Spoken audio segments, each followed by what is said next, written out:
wish ko lang. Magandang hapon po mga kapuso. Papaano kung nadama mo ang pinakamalalim na kahulugan ng pag-ibig sa isang taong hindi mo naman kaano-ano? Sa isang bagay na kahit kailan ay hindi mo naman mahahawakan? O sa isang taong hindi naman ito kayang suklian? Gaya ni Aling Aida, hindi man nagmula sa kanyang sinapupunan si Benji, nabubuhay siya para tugunan ang mga pangangailangan ng kanyang anak-anakan. Wala raw ina na kayang pagdamutan ng pagmamahal ang sariling mga supling. Pero kung bakit nagawa ito ni Nanay Jerry sa kanyang 3 anak, mahigit 20 taon na niya itong pinagsisisihan. Flor, Jerry, sana kung pwede puntahan naman ninyo ako dito sa season bago ako mamatay. Gusto ko lang po kayong makita. Tunghayan po ang mga storyang ito dito lamang po sa Wish Ko Lang. Kasalanang mortal daw ang abandonahin ng magulang ang sariling anak. Pero sapat na bang mahugasan ang kasalanang ito ng pagsisisi? Isang ina ang dumaranas sa ganitong kalbaryo. Patuloy kasi siyang binabagabag ng kanyang nakaraan at ito ay ang pagtalikod sa 3 anak noon. Nararapat bang tawagin kang ilaw ng tahanan kung hindi mo naman nagampanan ang titulong ito? Payag ka bang maihambing ka sa pundidong bumbilya na walang silbi at halaga? Sa lugar ng Sison sa Pangasinan, nakilala namin ang 59 anyos na si Aling Jerry. Sa mga madalas na nakakita sa kanya, nakasanayan na nilang nag-iisa siya. Pero hindi alam ng marami na hindi ganito ang buhay na pinangarap ni Aling Jerry. Dati raw siyang nagkapamilya, ngunit kalaunay nawasak din. Mga 9 years na. May kasama ho ako noon na security. Sinamahan niya akong maghanap ng tirahan. Itong nahanap namin. Halos sariwa pa rin kay Aling Jerry ang alaala ng kanyang pamilya na sinimulan niyang itaguyod noong dekada 80. Kaya raw nauwi sa hiwalayan, hindi masikmura ni Aling Jerry ang pagtrato sa kanya ng mister noon. Nag-Saudi ho siya eh. Nung nasa Saudi siya, nagpapadala naman kaya lang kapos. Bihira niya kaming padalhan, ganyan. Pag ipadala niya yung diretso sa magulang niya. Hindi sa amin nagdidiretso. Hindi niya raw kasundo ang mga biyenan at ibang kamag-anak ng kanyang asawa. At habang nagtatrabaho sa ibang bansa ang mister noon, kung ano-anong balita raw ang ipinararating tungkol sa kanya. Napagbintangan na mayroong ibang lalaki na kinakasama sa Pilipinas si Aling Jerry. At nang mapuno na, walang agam-agam na nagpasya si Aling Jerry na tuldukan na lang ang ugnayang namamagitan sa kanila ng asawa. Yung sulat niyang isa sa akin noon na sabi niya, gusto daw niyang mag-asawa doon. Mayroon siya nakilalang nursing na taga Quezon Province o yata yun, sinabi niya. Gusto niyang pakasalan daw. Kasal ho kami. Hindi magpan ang kwan niya sa amin. Parang hindi pamilya ang turing niya sa amin. Kung kwan sa kaibigan niya, sabihin niya, kapatid niya yung mga anak ko, ako ate niya, ganon. Parang kinakahiyahan niya ho kami. Isinama niya raw sa Pangasinan ang 3 anak. Naging kapiling niya raw ang mga anak ng halos 5 taon, malayo sa mata ng kanyang asawa. Hanggang sa isang araw, habang wala at nag-aasikaso raw si Aling Jerry ng kabuhayan, saktong naitakas ng kanyang mister ang mga bata. Dinala ko rito sa amin. Buhay pa ho yung mga magulang ko noon. Tapos bumalik ko ako ng Zambales na inayos ko yung mga papel ko para makuha ko yung pera ko doon. Nagsara nga ako. Nung balikan ko sila, wala na.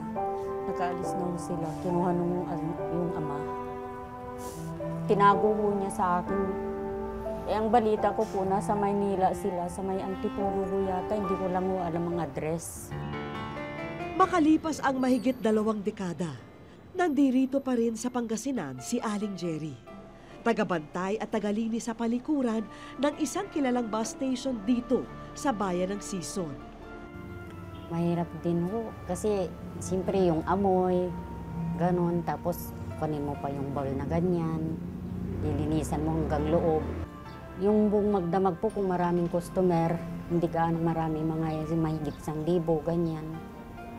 Kung minsan hanggang 500, ganyan. Kung kukunti, mayroon din ho kaming nakuha na 100 lang, ganyan, kung mahinang-mahina.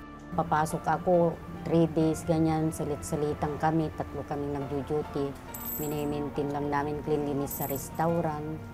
115 ho ako ngayon. Talagang tipid ho. Kung kwando na lang ho ako kumakain, papasok ko, uwi, ganon. Tapos yung natitira, yun na lang ang kinukang kong pamasahe, ganyan. Sa kanyang trabaho na lamang niya binubuhos lahat ng atensyon para makalimot. Pati paghuhugas ng pinggan sa kusina ay pinatulan na rin niya. Madagdagan lang ang kita niyang 115 pesos kada araw. Naniniwala si Aling Jerry na kung hindi siya kikilos, wala siyang kakainin dahil wala naman siyang ibang malalapitan sa kanilang lugar. May naman ako magulang pero ayaw ko silang bigyan ng sama ng loob. Talagang sinudo ko lahat ng problema. Kahit nung nag-asawa akong pangalawa, ganun din ang nangyari sa akin. Sinagtan din ako nung mahuli ko na may babae rin. Kaya lumayas din ako. Kaya ako na lang magsulo. Tisi ko na lang lahat ng hirap. Hindi rin ako nagsasabi sa mga kapatid ko. Ayaw ko silang bigyan ng problema. Hanggang ngayon, kahit na mayroon akong nararamdaman o ano po, hindi ako nagsasabi. Sa akin na lang po. Pero hindi raw dumaraan ang isang maghapon na hindi niya naalala ang kanyang 3 anak. Kahit na yung mga bata lang ho sanang gusto kong makita, kahit huwag na yung ama. Sila lang po ang gusto kong makita. Kasi sana, kahit na ganun sana ang nangyari sa amin na nagka-problema kami, huwag naman sana yung pagdamot yung mga bata. Wish ko lang. Agad kaming tumulak sa Antipolo. Dito raw mahahanap ang mga anak niya. Kasi ang alam ko talaga, tatandaan ko, nag-ano siya, may third party siya. Wish ko lang. Matapos namin alamin ang kwento ni Nanay Jerry, agad kaming tumulak sa Antipolo. Dito raw mahahanap ang mga anak niya. Naging batayan namin ang apelyido ng dating mister ni Aling Jerry upang matunton ang tirahan nila. Una naming nakilala si Flor, ang pangalawa sa anak ni Aling Jerry. Halos tulala ito at gulat sa aming pagdating. Ipinaliwanag lang namin sa kanila ang aming pakay na makilala ang mga anak ni Aling Jerry. Anong nararamdaman mo sa nanay mo? Anong isasagot? Nararamdaman? Wala. Wala. Namimiss mo ba siya? Hindi. Masama loob mo sa kanya? Hindi rin. Ano? Dati siguro, Nung bata kami, ganun. Siyempre. Pag wala namang, pag nag-aaral, ganun, wala talaga. Kasi yung daddy ko nasa abroad. Kasi ang alam ko talaga, natatandaan ko, siya, may third party siya. Siya yung naglalaki. Siya yung lalaki. Oo. Tapos sundalo yun. Tapos may asawa rin yun. Nag-aaway sila, oo. Pero hindi ko talaga matandaan na hindi ko alam. Dinala niya kasi kami sa Pangasinan. Tapos umalis siya, sabi niya babalik siya, di bumalik naman siya. Tapos babalik daw siya ulit, di na siya bumalik. Bakas sa mukha ni Flor na natatabangan siya sa usapan tungkol sa kanyang ina. Kasi meron na nga kaming pamilya. Meron na kaming siyempre isipin ko rin yung ng mama ko. Mararamdaman niya. Kami nga, tinanggap niya rin kami, pati sa pamilya ng mama ko. Yun, tapos parang magugulo, parang ganun. Kung napapayag namin si Flor na magpa-interview, nahirapan naman kami sa kanyang kuya Richie na siyang tumanggi na kuhanan ng kamera ng mga oras na yun.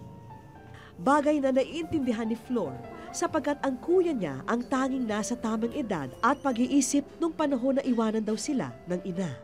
Kasi mas inuna niya yung lalaki kaysa sa amin. Naalala ko lang kasi yung yung masakit na nangyari noon. Pero yung happy memories pala. Nung lalaki nga siya. Inuuwi niya sa bahay. Nag-usap-usap ang magkakapatid. Dahil sa aming pag-uungkat sa kanila, hindi malabong biglang bumalik si Aling Jerry sa buhay nila. Ang pananahimik daw nila ay biglang magugulo. Nakadepende lang kami sa magiging desisyon ng magkakapatid kung papayag pa ba silang magpakuha muli. Samantala, si Aling Jerry, walang kaalam-alam na napuntahan na namin ang mga anak niya. Hindi rin namin binanggit sa kanya ang maaalat nilang reaksyon nang mabanggit namin ang pangalan niya. Basta patuloy lang siyang nananalangin, umaasa na mapagbibigyan ang matagal na niyang hinihiling. Pasensya na kayo kung hindi ko kayo naabutan noon. Hinahanap ko kayo pero hindi ko alam ang address nyo eh. Tsaka wala naman ako sapat na pera para hanapin kayo. Kaya kung pwede, patawarin na lang ninyo ako kung ano man pagkasala ko sa inyo. Richie, Flor, Jerry, sana kung pwede puntahan naman ninyo ako dito sa season bago ako mamatay. Gusto ko lang ko kayong makita. Masakit sa akin dahil hindi ko kayo nakikita.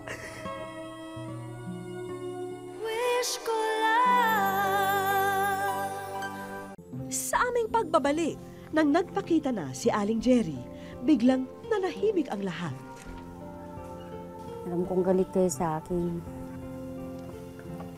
At mamaya, Idol! How are you? Basta? Nanadak palagi. Tayo. Wish ko lang.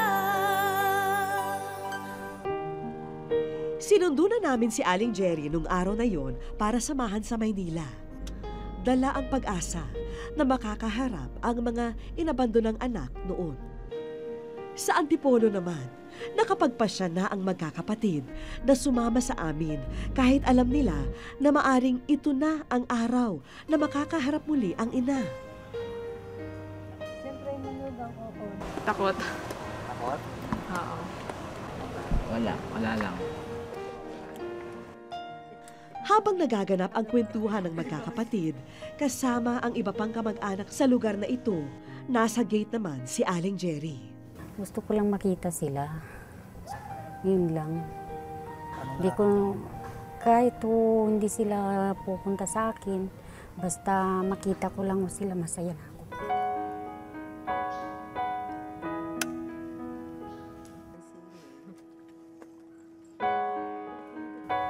Nang nagpakita na si Aling Jerry, biglang nanahimik ang lahat.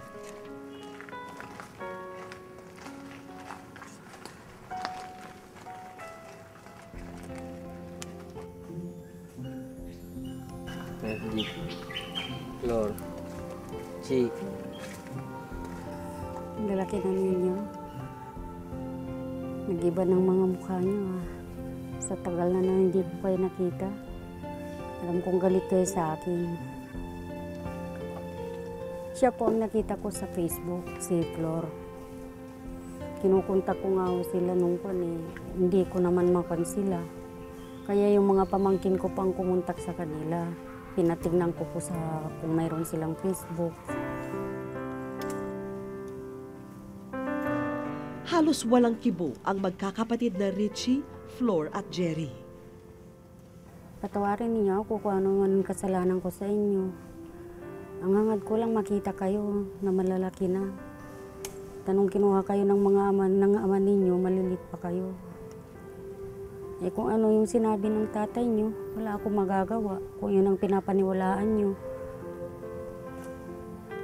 Hindi ko naman kayo iniwan ko naman kayo doon kina mamang, kinuha niya kayo na wala ako.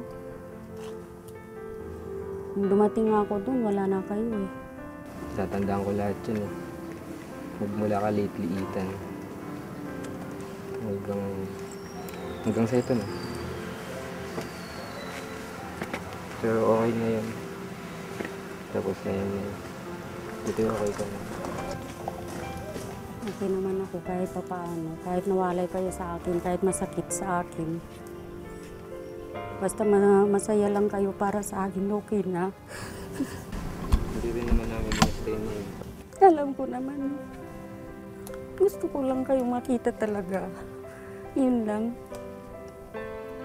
Kahit na ayaw niyo sa akin, wala akong magagawa.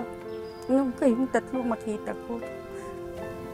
Hindi naman po siyang sinabing kasiraan sa inyo. Gusto ko kayong hanapin mo. Hindi ko naman alam ang address ninyo. At saka wala naman akong sapat na pera.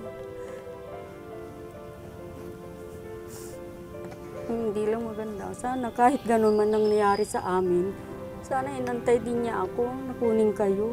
Huwag niya kayong ipagramot. Anak ko pa rin kayo eh. Masama po, syempre. Kahit naman sino siguro. Yung pusa nga po, hindi maiwanan yung anak eh. Tao pa kaya. Parang ganun na lang yung naiisip ko lagi eh. Hindi ko po alam nun kung paano magpapatawad o kung paano mag-move on. Tila walang katapusan ang pagsusumamo ng ina sa mga anak na iniwan niya ng mahigit 2 dekada. Flor, galit ka sa akin. Alam ko. Hindi naman po sa amin. Kasi kayo pa rin yung nanay namin. Oo nga eh, matagal na.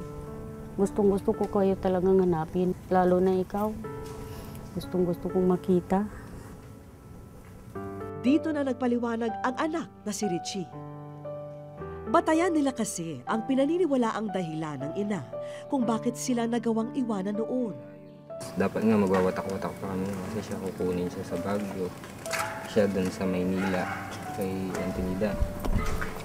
Ako, may iwan dun. Kasi ako lang parang yung naiba yung itsura sa kanila. Baka nga lang yung maitim. Bakit? Kahit na ba maitim ka, anak ka naman na. Anak naman kita kahit na anong kulay mo, kahit na anong itsura mo. Anak pa rin kita. Ayun, tapos yun na nga. Dumating na si Dad. Yun na. Nagsimula kami sa wala. Wala talaga. Wala kami nadalang damit. Kahit anong picture. Wala na isa. Namiss ko po siya, siyempre. Nanay ko pa rin po siya kahit anong gawin natin. Wala naman magawa ang nagsisising ina sa mga sandaling yun. Pilit tinanggap at inintindi ang saloobin ng mga anak. Wala ako. Baka talagang yun ang kanila eh. Parang yung nasa loob nila, sabihin nila, okay lang po. Kahit masakit sa akin. May karapatan naman mo sila magsalita eh. Sorry ha, patawarin mo ko. Flor, sorry. Dikit. Mahal naman ko kayo eh. Ayun, kaso hindi na natin may babalik yung dati. Alam ko, kaya lang talagang yun lang ang gusto ko yung makita ko kayo. Bago man lang ako mamatay. Ganun din kami na.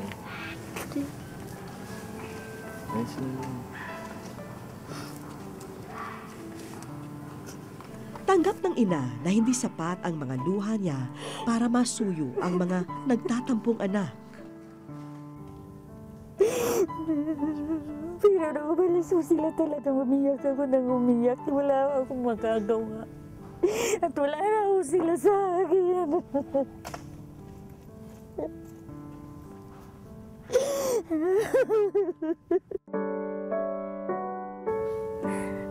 Si Mawa kilala na nanay mo? Hindi po kita nakita. Ang hindi. Hindi na kita matandaan. Ganun ba? Pero ako hindi kita nakakalimutan. Lalo na pag naririnig ko yung kanta mo nung maliit ka. Nung I just call to say I love you. Ikaw ang nakukuha ko na laging napapatawa na lang ako pag kumakanta ka eh. Kasama mo pa yung pusa mo at kandong-kandong mo na ganyan. Wala akong magawa kung di mo ako kilala? Pero ako kilalang kita kasi anak kita. Lord, sinsya na kayo. Chik. Sorry. Patawarin na lang niyo ako kung gusto pa ninyo akong patawarin. Para mas lalong magkaayos ang mag-iina, minarapat naming hayaan muna silang makapag-usap ng pribado at malayo sa amin. Masaya po, mixed emotions kasi syempre yung nakaraan tsaka yung ngayon, okay na naman po kasi naayos na lahat. Masaya po. Naabsan yung lungkot ko, yung sama ng loob ko na ganun nga nangyari. At sa kanilang muling pagharap sa amin, madarama na nagbago na rin ang damdamin nila para sa isa't isa. Mahigit 2 dekada rin ang hinintay para kahit papano'y maghilom ang sugat at humupa ang galit ng magkakapatid.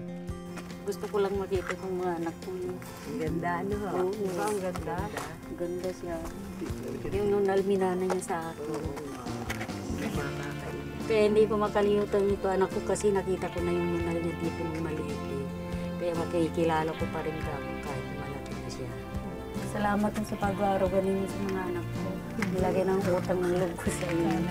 Kung hindi sa inyo, wala. Hindi ko na alam. Huwag niyong pababayaan sarili niyo, ha? Masaya na nga po dahil nakita ko sila. Ganoon eh. Miss ko kayo eh.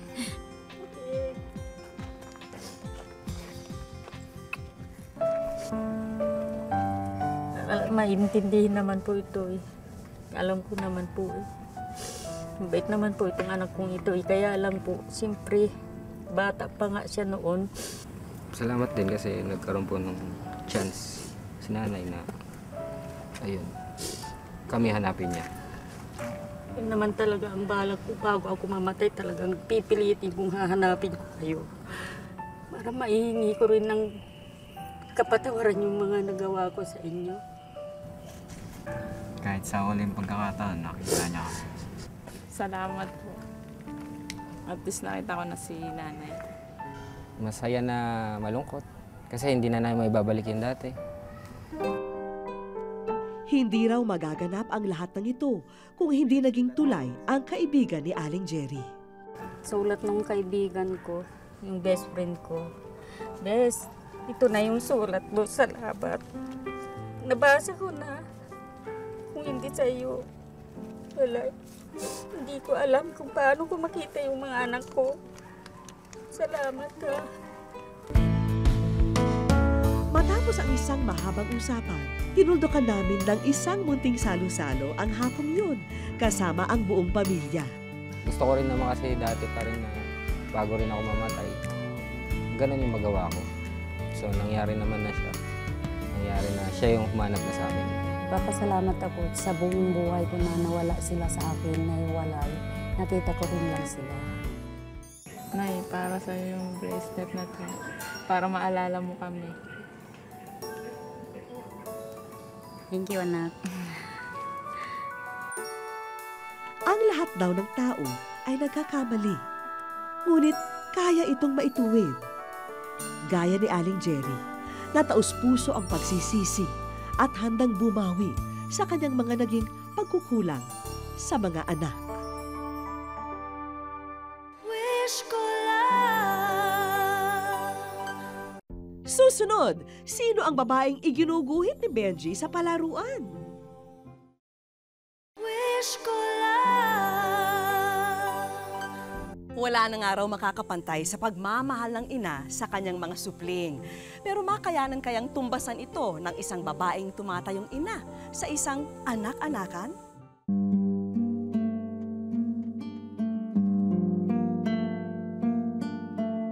Sa mga unang oras na tayo'y maipanganak, mukha niya ang ating tinititigan. At maging ang matinis nating pag-iyak, siya lamang ang makakapagpatahan. Hindi ba't ito ang mga nabubuong larawan kapag nababanggit ang salitang ina? Larawang habang buhay na nakatatak sa isipan ng binatilyong ito. Mapalad siyang maituturing na pinalaki siyang busog sa aruga at pagmamahal. Mapalad sa kabila ng katotohanang ang babaeng nag-alay ng buhay para sa kanya ay hindi naman niya totoong inay.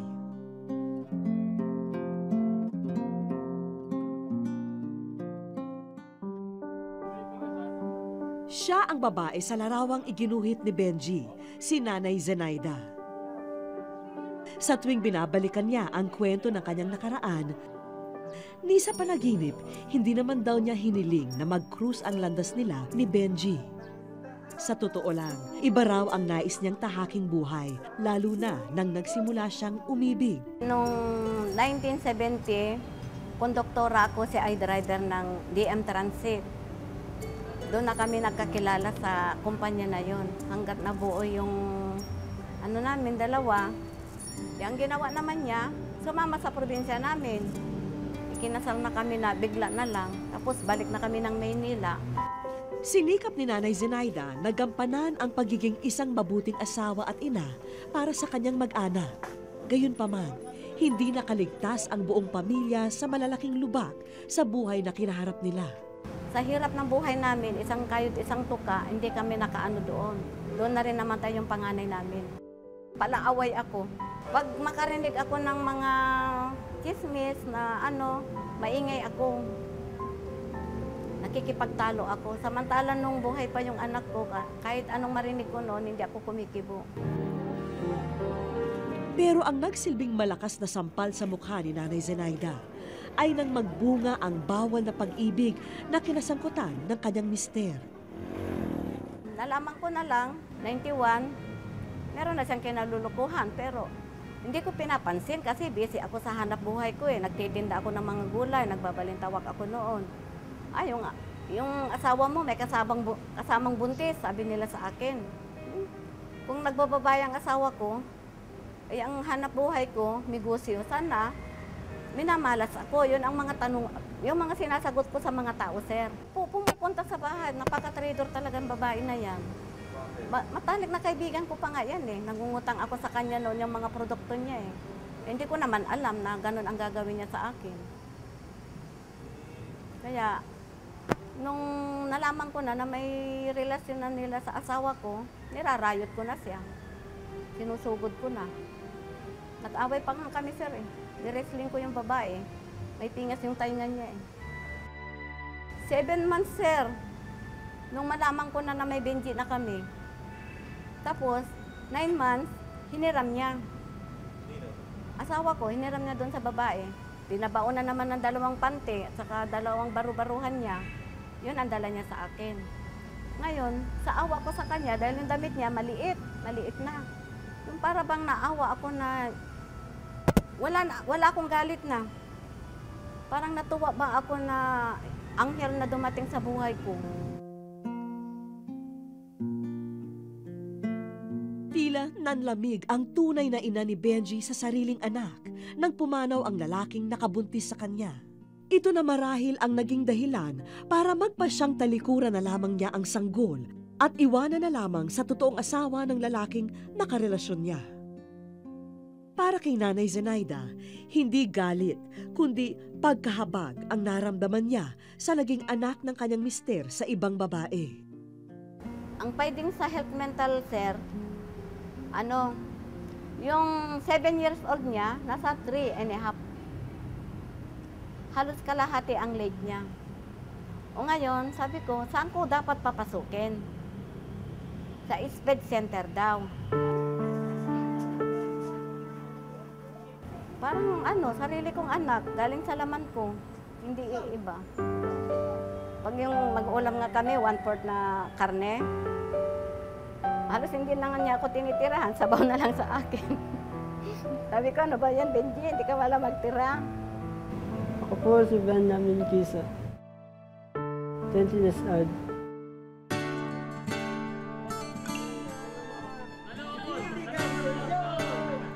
Naglilinis. Naglilinis ng? Bahay. Ano pa? Naguhugas. Naguhugas ng? Pinggan. Naguhugas ng pinggan. Ano pa? Tapos nag-iigib. Nag-iigib? Ano pa? Tapos nagbabantay ng tindahan.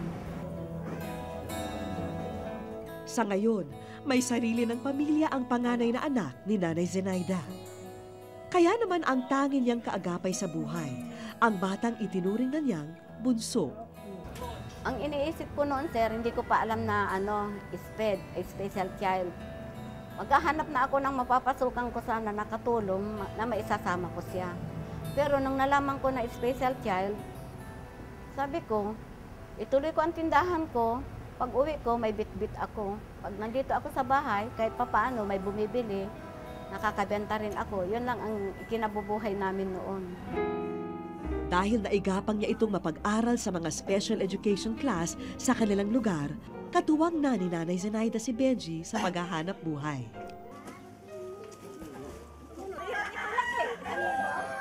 Magandang negosyo itong basahan, kaso nga lang wala akong sariling makina, nagpapatahi ako sa mayroon makina at ito ang inaasahan ko na makakatulong sana sa amin.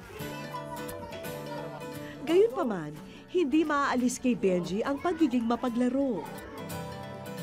Dito sa kanyang munting basketball court ang pangalawang mundo ni Benji. Wala lang, basketball lang. Gusto mo maging basketball player? Hindi man sila magkadugo, matagal nang pinagbigkis ng labis na pagmamahal sa isa't isa ang kanilang mga puso. Dahilan para maungusan nila ang lahat ng pagsubok na kinakaharap nilang dalawa. Hanggang nabubuhay ako, sir. Oh. Kaya bahala na siya kung mahaba-haba pa yung buhay ko, bahala na siya kung asikasuhin niya ako. Pag napanda ka na, ako mag-alaga sa'yo, ha? Talaga? Hindi ka na mag-aasawa? Hindi pa pwede. Bakit? Hindi ka pa pwede mag-asawa? Di ba? Pero may nagugustuhan ka ng babae. Wala pa nga. Kunyari hindi naririnig ni nanay, ano pang gusto mong iregalo sa kanya? Damit na. Damit? Ano pa? Sinelas ng si nanay, eh. Sira na yung si nanay? Luma na. Yun, o. Susot na. Luma na. Gaano mo kamahal si nanay? Mahal mo ba siya? Oo. Kasabay ko nga pag-uwi, eh. Pag sumasamba ako. Ano? Kasabay mo siya? Pa-uwi. Magkasabay kami dalawa. Eh, pag natutulog, katabi ka niyan? Hindi, sa taas lang ako. Sa taas ka lang. Gaano mo kamahal si nanay? Pakita mo sa akin gaano kalaki. Ganun na.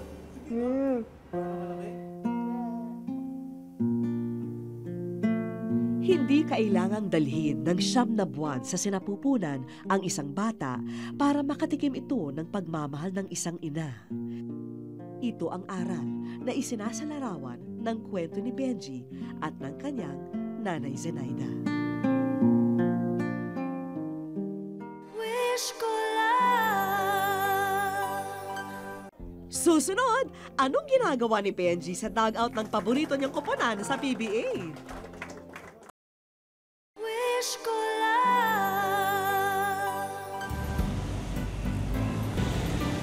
Rest day muna ang araw na ito para kina Nanay Zenaida at Benji. Hindi na raw kasi nila matandaan kung kailan pa sila huling nakapamasyal. Sino bumili ng sapatos mo? Si nanay. Nanay. Di ba mahilig ka maglaro ng basketball? Mahilig ka ba maglaro ng basketball? Opo. Pero bago simulan ang kasiyahan, susubukan muna namin ang teamwork ng mag-ina. Huwag kayong mag-alala at siguradong pamilyar si Benji sa aming palaro. Simple lang naman ang mechanics. Habang nakapiring si Benji, kailangang magabayan siya ni Nanay Zenaida para ma-shoot ang bola. Marvin. Ano ka? Diretso. Diretso. Diretso. Aber, tignan na nga natin ang husay ng magnanay. Kumanan ka. Kumanan ka. Kanan. Kanan. Kanan. Kaliwa. Kaliwa. Oh, kanan. Huwag mo tanggalin. Si Nanay Zenaida, tila dinaig pa si Coach Robert Jaworski sa instructions na binibigay. Last 5 seconds. 5, 4, 3, 2, and wow! Buzzer beater!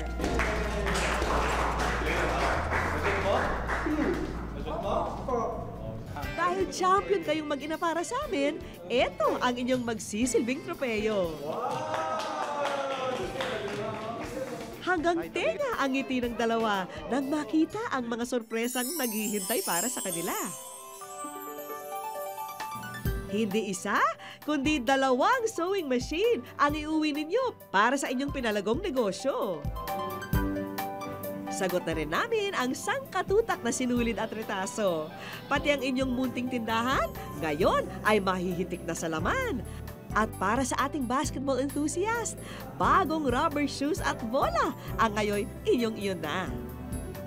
Magmula nung hindi ko pa naranasan yung ganitong na naibibigay sa akin. Katulad ng aking mga magulang, hindi naibigay sa akin ang mga pagmamahal. Mahalaga sa akin si Benji sa buhay ko kasi 2 ang anak namin, binawi pa yung isa. Sige na, kiss mo si nanay. Ni sa panaginip, hindi raw nila inakalang darating pa ang araw na ito.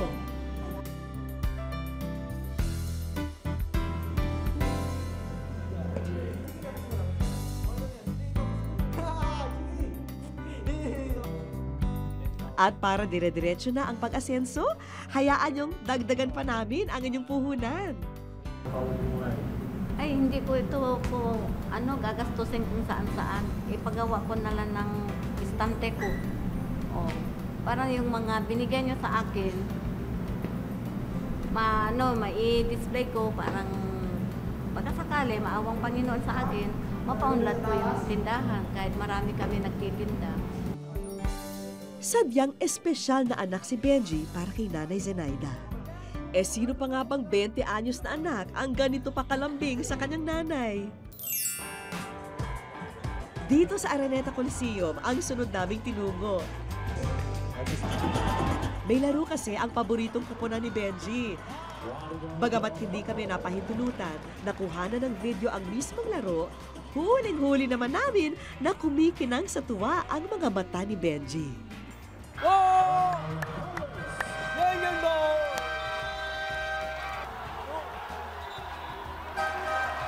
Oh! Ayun o! Wala, kita ka na idol ko. Ikaw kang text. Talo ka na. Sino mga nakita mong idol mo na player? Hindi mo alam ba? Halibig, number 11. Uy, mga idol, manalo na kayo. Idol. How are you?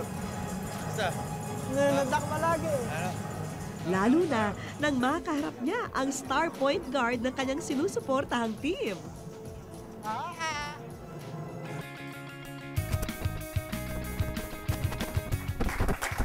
Manalo na!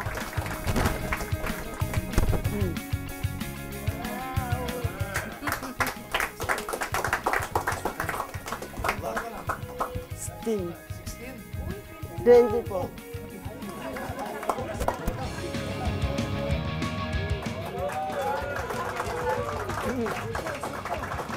Wala pa! Pawis pa niya yan. Wala nga. Parang araw na sa langit na noon si Benji.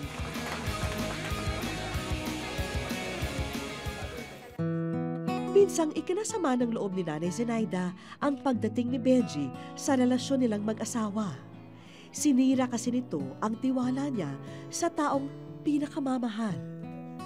Gayunpaman, nabago ito nang maunawaan ang sitwasyon ni Benji na napagkaitan ng kalinga ng isang ina. At dito na napagtanto ni Nanay Zenaida ang kanyang papel na gagampanan sa kanyang buhay. Ang maging nanay sa isang napaka-espesyal na nilalang. Kung may kahilingan po kayo para sa inyong pamilya, kaibigan o para sa sarili, sulatan niyo po kami sa GMA Network, EDSA Corner Timog Avenue, Quezon City.